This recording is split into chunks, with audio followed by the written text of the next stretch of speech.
My happy marriage episode 8 हमारी महिला नायक मियो सैमोरी के साथ शुरू होता है, जो उसकी भयानक परवरिश को दर्शाती है और कियोका कुडो नाम के एक व्यक्ति ने जीवन के बारे में उसके विचारों को कैसे बदल दिया। हम अतीत की ओर मुड़ते हैं और देखते हैं कि काया नाम की एक महिला मियो को उसके लिए बेहतर ग्रीन टी का ऑर्डर दे रही है। मियो कमरा छोड़ देती है। काया और कनोको नाम की एक महिला उसके पिता शिनिची के सामने उसके बारे में बुरी बातें करती है।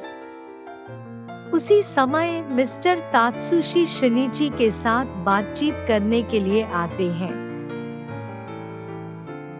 जबकि मियो लड़कियों को उनके आगमन के बारे में गपशप करते हुए सुनती है। उनका मानना है कि वह यहाँ शादी के प्रस्ताव पर चर्चा करने आया है। वे अनुमान लगाते हैं कि यह काया के लिए है, मियो के लिए नहीं। दोनों लड़कियों की अब शादी के लिए सही उम्र होने के बावजूद श्री तात्सुशी के बेटे कोजी मियो को ढूंढते हैं। दोनों बातें करने के लिए कहीं बैठते हैं। कोजी मियो को कैंडी देता है और चाहता है कि वह उसे उसके भयानक जीवन से बचा सके। इसके अलावा काया शिनिची से पूछती है कि क्या वह उसके लिए गर्ल्स स्कूल लिए एक नया किमोनो खरीद सकती है। शिनिची ने उसके लिए कई किमोनो खरीदने का वादा किया और मियो को इस सप्ताह उपस्थित रहने के लिए कहा। मियो सो जाती है। काश उसके पिता उसके साथ नौकरों जैसा व्यवहार न करते। काया द्वारा उसके गंदे रूप का मजाक उड़ाने के बाद मियो को कोजी ने बाहर झाड़ू लगाते हुए देखा। कोजी का कहना है कि उन्हें शिनिची के साथ चर्चा करने के लिए महत्वपूर्ण मुद्दे हैं, जिसमें पश्चिमी थीम वाले कपड़े पहनने का कारण भी शामिल है। कोजी अपने उदासीन रवैये के बारे में नहीं बताते हैं, लेकिन मियो को खाने और अन्य श्रमिकों के साथ साझा करने के लिए अधिक मिठाइयाँ देते हैं। एक महिला मियो को पार्लर में शिनिची से मिलने के लिए कहती है।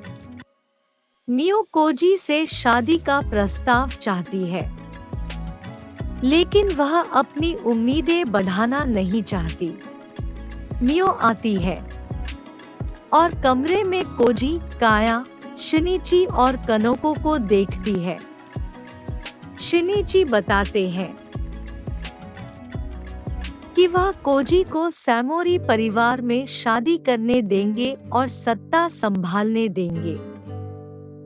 कोजी मियो को परेशान करते हुए काया से शादी करेगा।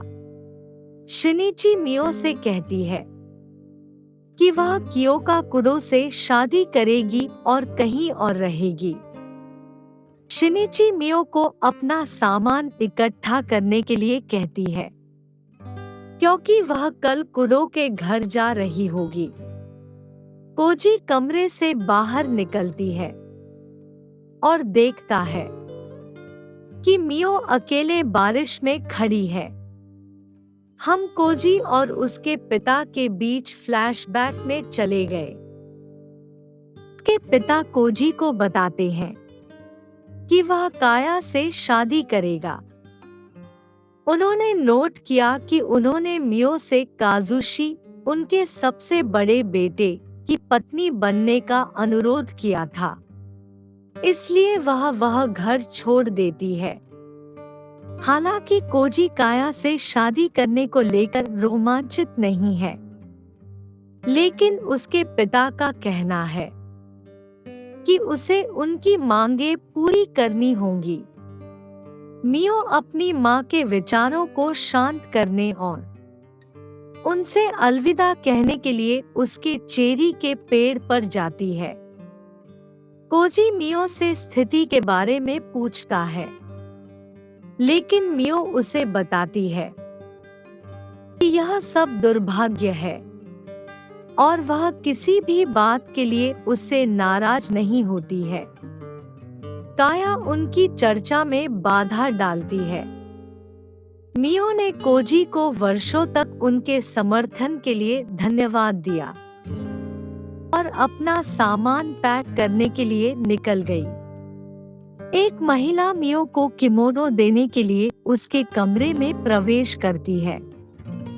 वह मियो से कहती है कि उसके पिता चाहते हैं कि कल जाने से पहले वह इसे पहने।